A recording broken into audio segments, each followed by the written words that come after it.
Bien, mis hermanos, buenos días nuevamente. El Señor los continúe bendiciendo a todos, a todas. Hay un refrán popular que dice que conocemos quién es nuestro verdadero amigo en la necesidad. Y es un refrán popular, es una verdad que de la vida cotidiana, que tiene especial significado en lo que tiene que ver con la vida espiritual, con la vida cristiana. Hoy vamos a ver cómo ante las necesidades de Ruth y de Noemí, Dios prepara un redentor, prepara un verdadero amigo, prepara a Booz. Vamos a ver cómo Dios ha preparado a este redentor para ser de ayuda a sus vidas, para llenar esas vidas vacías, como Noemí, como veíamos en el pasaje de la vez pasada, para sustentar esas vidas vacías, llenar esas vidas vacías, y también, por supuesto, ver en Booz una sombra, un tipo de nuestro Redentor, Cristo Jesús. Leo nuevamente para ustedes Ruth capítulo 2, versos 1 al 3. La palabra del Señor dice: Noemí tenía un pariente de su marido, un hombre de mucha riqueza, de la familia de Elimelec, el cual se llamaba Booz. Y Ruth la moabita dijo a Noemí: Te ruego que me dejes ir al campo a recoger espigas en pos de aquel a cuyos ojos hallé gracia. Ella le respondió: Ve, hija mía. Partió pues y espigó en el campo en pos de los segadores, y fue a la parte del campo que pertenecía a Booz, que era de la familia de Elimelec. Vamos a una corta oración. Señor, abre nuestros ojos para ver las maravillas, las glorias y la belleza de nuestro Redentor. Que contemplar el tipo, que contemplar la sombra en Booz nos ayuda a ver la realidad de todas las riquezas de la gracia que hay en Cristo Jesús. Te lo rogamos, Señor. Amén. Bien, el sermón de hoy se va a llamar Guiados por Gracia, descubriendo al Redentor. Guiados por gracia, descubriendo al Redentor. Y va a tener 2 puntos. El primero, el Redentor preparado por Dios. Y el segundo, cómo el Señor nos conduce al Redentor. Primero, el Redentor preparado por Dios. Y segundo, cómo el Señor nos conduce al Redentor.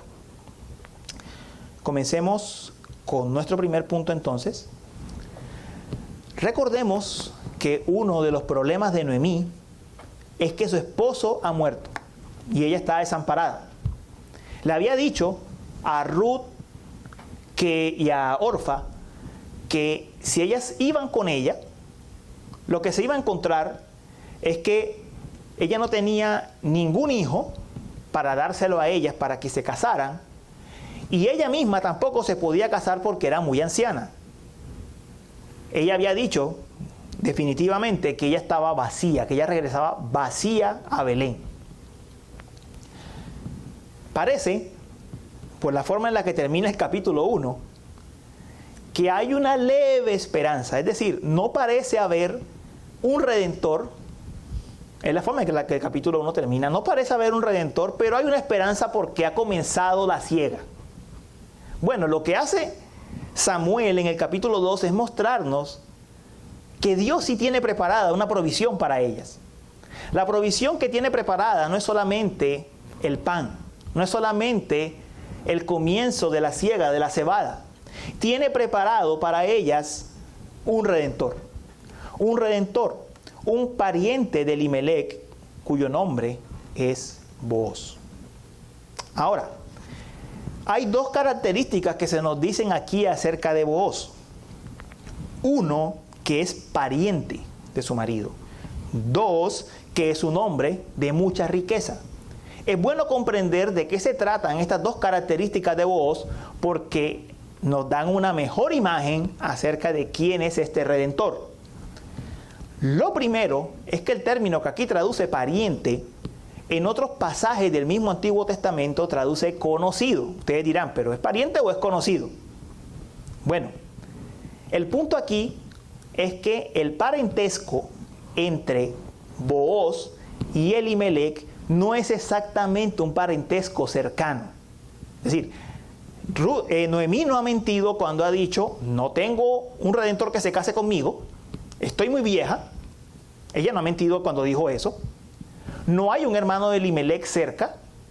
No había un redentor cercano que de acuerdo con la ley tuviese que asumir la obligación de casarse con Noemí. Además de que Noemí por su edad era poco atractiva para un redentor. Entonces, teniendo en cuenta eso, uno diría, bueno, ¿qué tipo de parentesco tiene Booz? Tal como los otros pasajes del Antiguo Testamento lo traducen, Booz es un conocido. Para ser más claro qué significa esto de ser un conocido, quiero que me acompañen al Salmo 31, verso 11, para que vean a qué se refiere este término. Salmo 31, verso 11.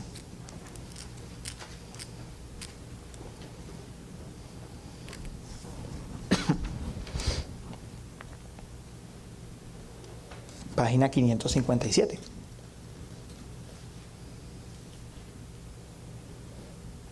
Dice la palabra del Señor: a causa de todos mis adversarios he llegado a ser objeto de oprobio, especialmente para mis vecinos, y causa de espanto para mis conocidos. Los que me ven en la calle huyen de mí.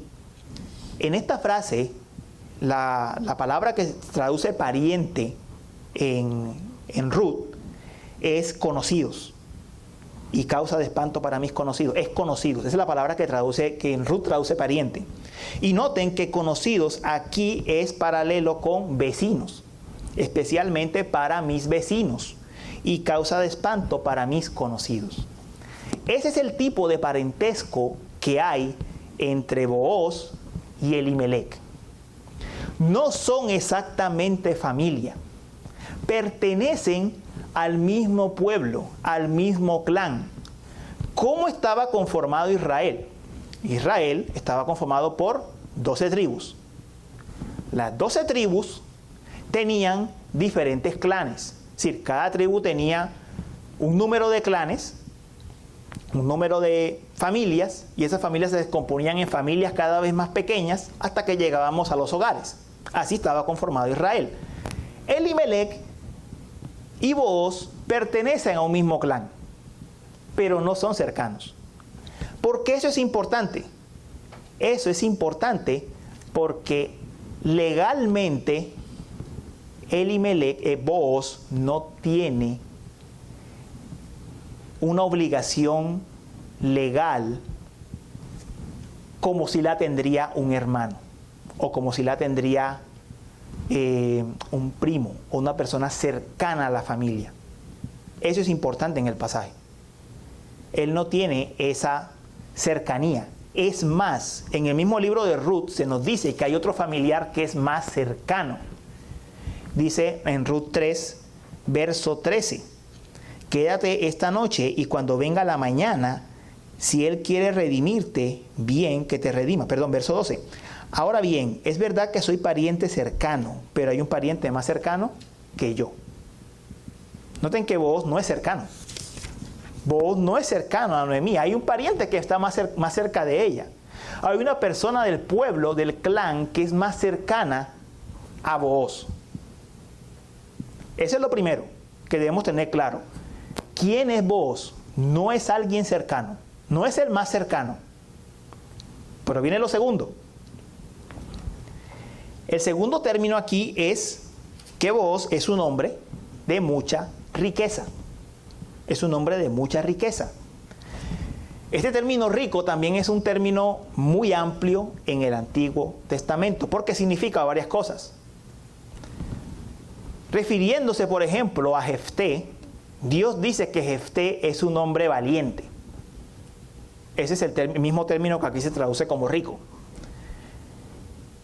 En Ruth 3, verso 11, ahí mismo en el libro de Ruth, Se dice que Ruth es virtuosa.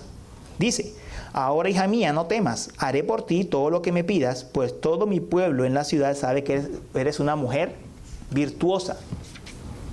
Es el mismo término que acá traduce rico. Entonces, ¿qué significa esa palabra?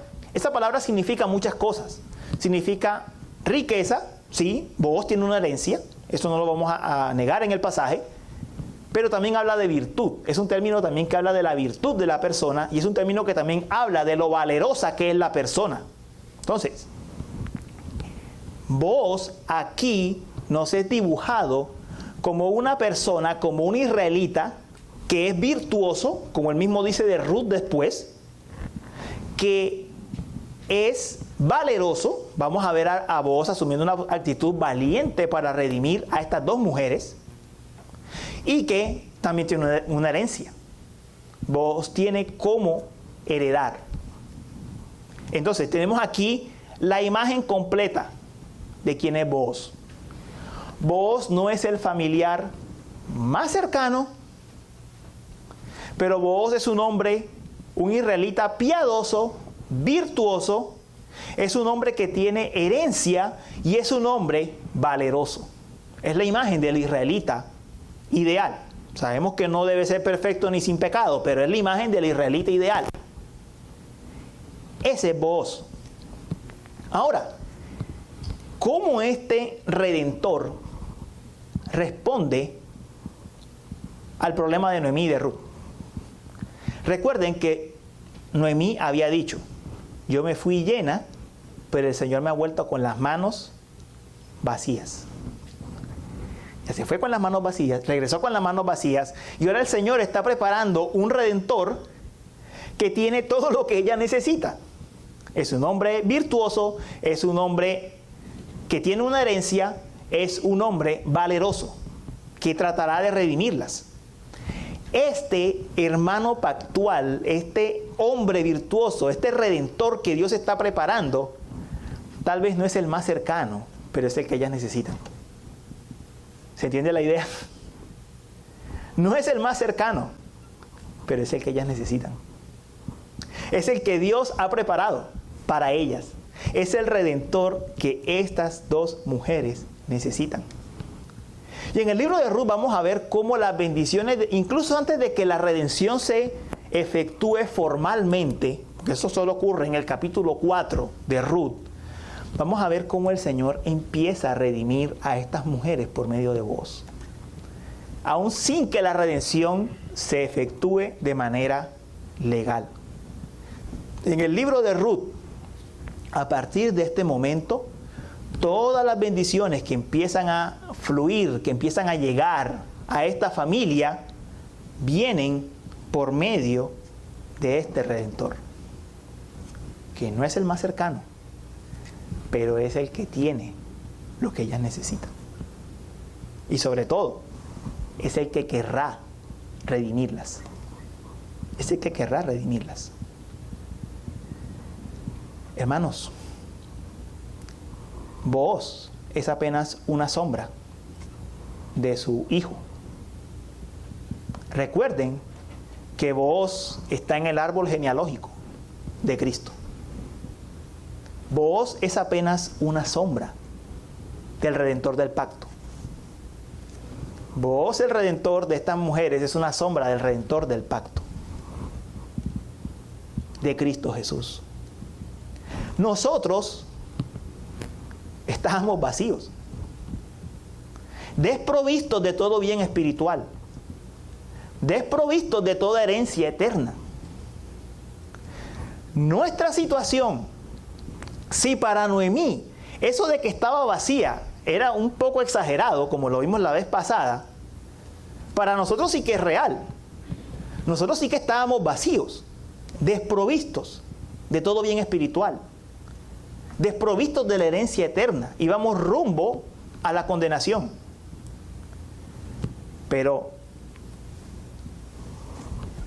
¿teníamos Redentor disponible en esta tierra? No.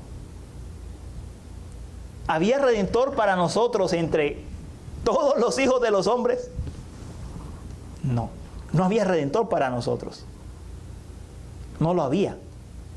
Pero el Dios que redime, el Dios que salva, preparó su redentor. ¿Y cuál es el redentor que Dios preparó? Su propio Hijo. La segunda persona de la Trinidad, Cristo Jesús. ¿Y qué semejanza tiene Cristo, la segunda persona de la Trinidad, el Dios eterno? ¿Qué semejanza tenía con nosotros?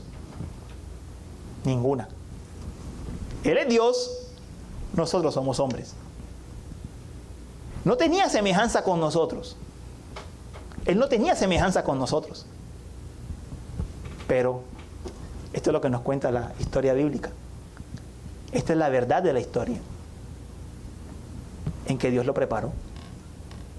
¿Y cómo lo preparó? Encarnó.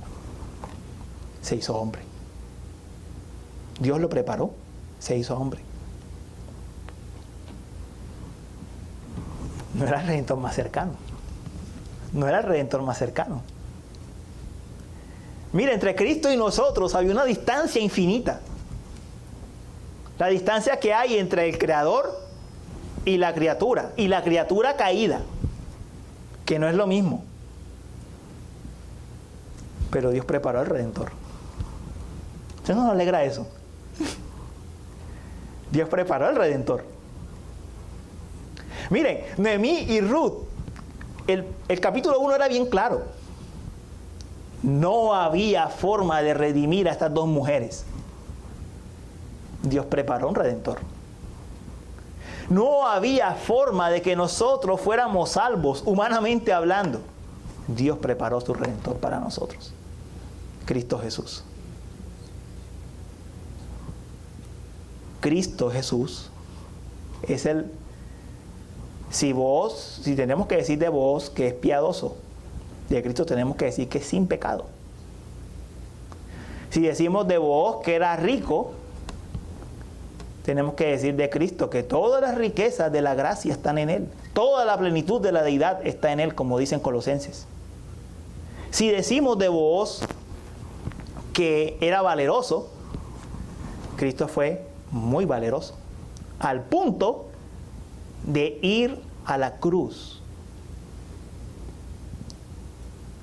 Le digo de paso, hermanos, si hay alguien que da un ejemplo de lo que significa ser valiente, es Cristo. Cristo Jesús. Cristo Jesús, valiente para morir por nosotros. Ese es el Redentor que Dios preparó. Había uno más cercano, dice el libro de Ruth. Había uno más joven, probablemente el más cercano era más joven también. Pero ese no era el Redentor que ellas necesitaban. Ellas necesitaban a Cristo, a vos. Y nosotros necesitábamos a Cristo.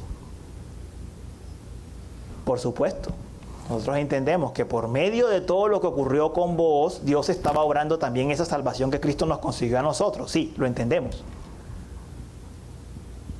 Pero ver la sombra nos ayuda a ver la realidad de Cristo Jesús que nosotros ya vemos, de la que nosotros ya estamos disfrutando. En esta mañana, yo le digo, no vea su miseria, no vea su vacío, por dos razones. La primera razón es que usted tiene un Redentor que es rico en gracia y misericordia para con todos los que le invocan. Y la segunda es que su Redentor ya lo ha enriquecido con toda herencia en los lugares celestiales. Lo ha sentado en los lugares celestiales. Lo ha enriquecido usted. Ha tenido misericordia de usted. Sí, cuando uno ve el conflicto con su propia carne, uno ve la miseria, uno ve cuánto falta. Pero cuando uno mira al Redentor, uno ve cuánto tiene, cuánto nos ha dado. el Señor en Cristo Jesús. Pero hay algo en este relato, hermanos. Hasta este punto del relato,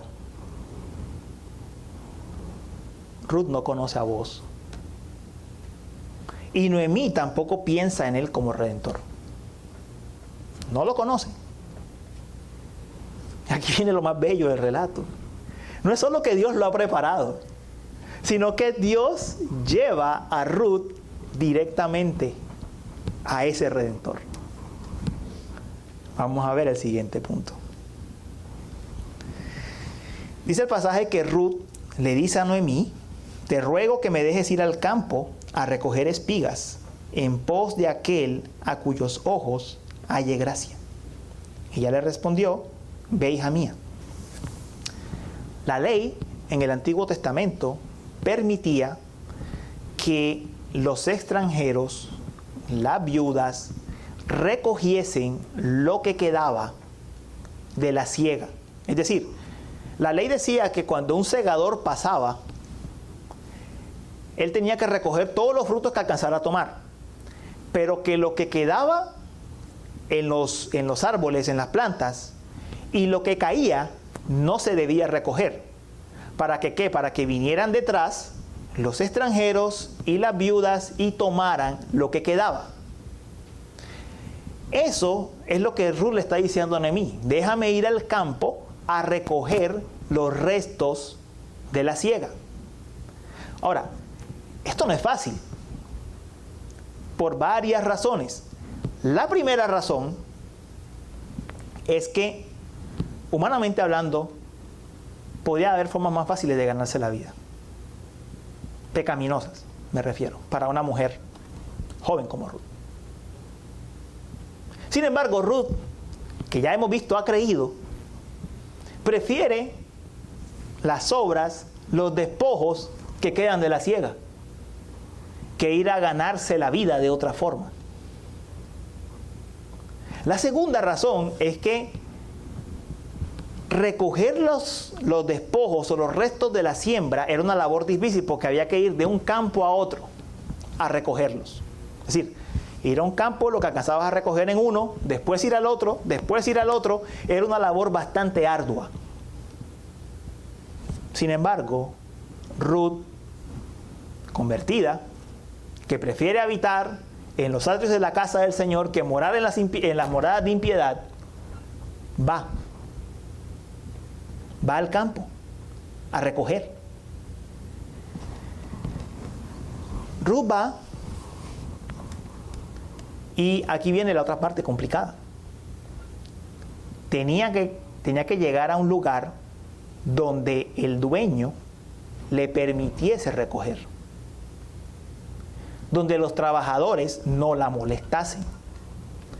¿Por qué? Porque en la historia del Antiguo Testamento, y no voy a citar los pasajes, pero en la historia del Antiguo Testamento, particularmente cuando uno lee los profetas, uno se da cuenta que una de las quejas del Señor en contra de su pueblo era que hasta los despojos de la siembra los recogían y no dejaban que los pobres, que las viudas, que los extranjeros tomasen eso para ellos. Avaricia. Así que no era fácil. Y estamos en los tiempos de los jueces. Probablemente esto pasaba, que no se le dejaba nada a los necesitados.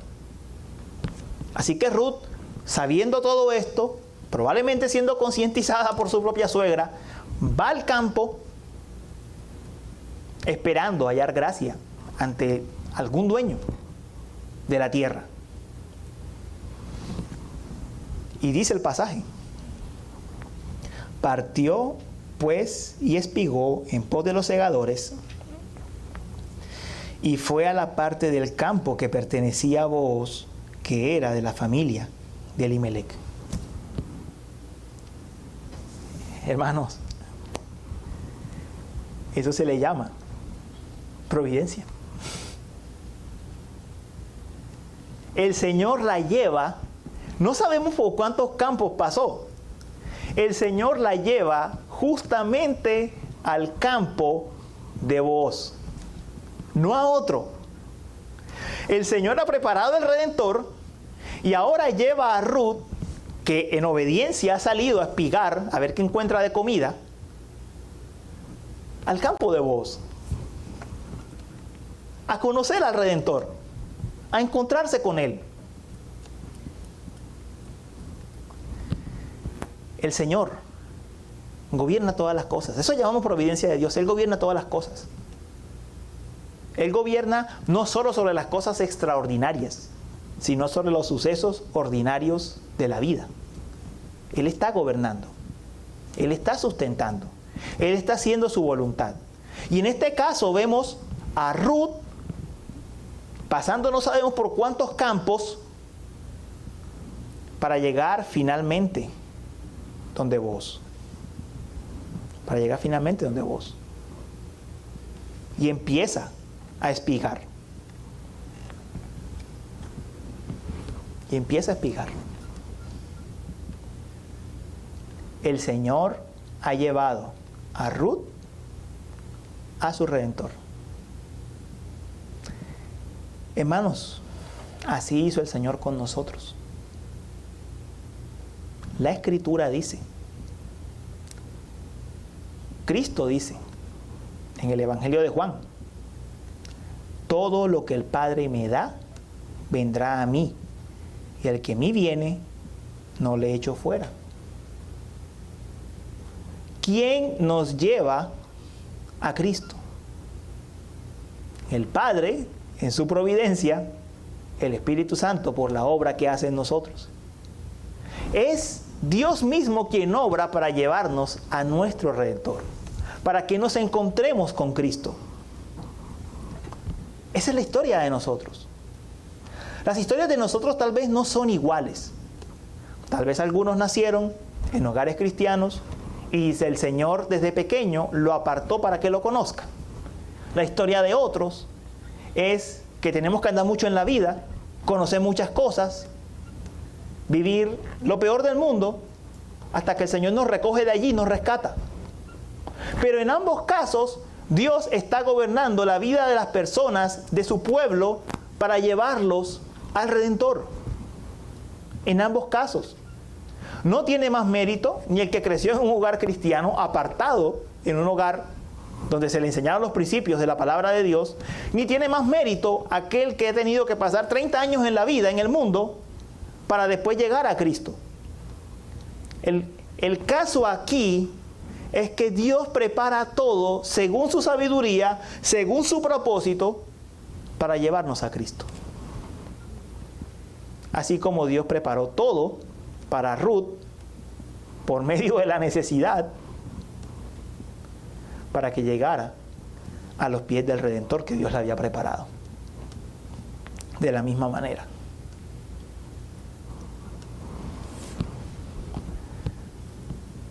¿Ustedes recuerdan cómo comenzó este libro de Ruth? Estas mujeres escucharon que el Señor venía a visitar a su pueblo y les dio el pan como señal. Bueno, Ruth ha creído y ha ido a buscar el pan como señal de la visitación del Señor. Y lo que ha encontrado ha sido mucho más. No solamente el pan, un Redentor para ellas. Un Redentor para ellas. Mis hermanos, tal vez nosotros en este momento, uno mira su vida y diga, yo necesito esto, necesito aquello, me sucede esto, me sucede aquello. Cada uno tiene muchísimas circunstancias personales. Lo único que le puedo decir esta mañana, a la luz de este pasaje, es que usted tiene el Redentor que usted necesita. Y que Dios hizo todo para llevarlo a ese Redentor. Todo.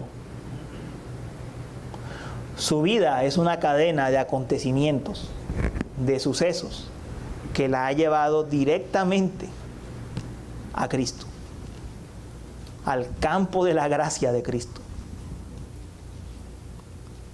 Nada en eso. Hay muchas cosas que no podemos explicar. Hay muchas cosas que yo digo humanamente no me gustaría haber vivido. Y sé que tal vez en el caso de ustedes también lo piensan. Hay cosas que, yo no hubiese gustado vivir eso. Pero lo cierto es que todo Dios lo ha orquestado, lo ha permitido en muchos casos. Cuando usted aún no era de Cristo, de tal manera que lo ha llevado al Redentor, que le ha preparado. No hay Redentor mejor. No había Redentor mejor para Ruth y Noemí. No lo había. No lo hay para usted. No lo hay. No lo hay. Cristo es el Redentor que necesitábamos. Y Dios nos ha traído a Él. Y Dios nos ha traído a Él. Termino con un par de aplicaciones finales. Este pasaje nos muestra de una manera un poco diferente a lo que estamos acostumbrados la obra del Espíritu. Nos muestra a estas mujeres creyendo en la provisión del pan, creyendo en que obedecer, el ir como extranjeras a recoger en los campos era lo mejor, y siendo guiadas al Redentor. Esa es la obra del Espíritu. En el Antiguo Testamento y en el Nuevo Testamento el Espíritu hace lo mismo. El Espíritu lleva a Cristo. La obra del Espíritu no es producir sensaciones raras, ni cosas místicas. La obra del Espíritu es llevar a Cristo. El Espíritu lleva a Cristo. Y así como llevó a Ruth a este Redentor, que era una sombra de Cristo, el Espíritu nos lleva a nosotros a Cristo. Esa es su obra. Viene a apuntar al Salvador. Y la segunda, ya de forma más personal, si usted ve que ha perdido esa dulzura, ha dejado de ver esa dulzura que hay en Cristo, que sus ojos se han empañado a la luz de lo que hay, de todo lo que este mundo ofrece, que no ve a ese Redentor como el Redentor que usted necesita, le doy un consejo práctico. Échese una pasada por los evangelios. Conozca a Cristo o recuerde lo que usted sabe de Cristo. Recuerde lo que Él ha dicho.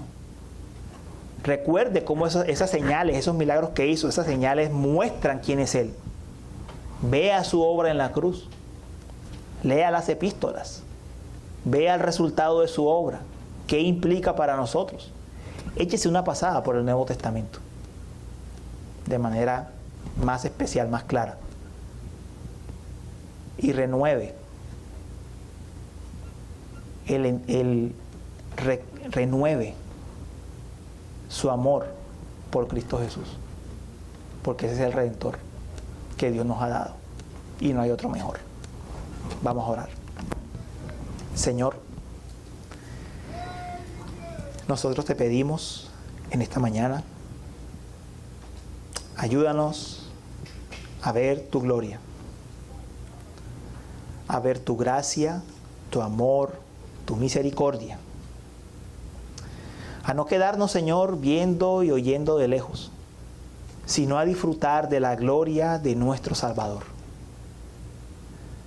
Ayúdanos, Señor, lo necesitamos. Aviva la obra de tus manos en medio de los tiempos. Te lo rogamos, Señor. Amén.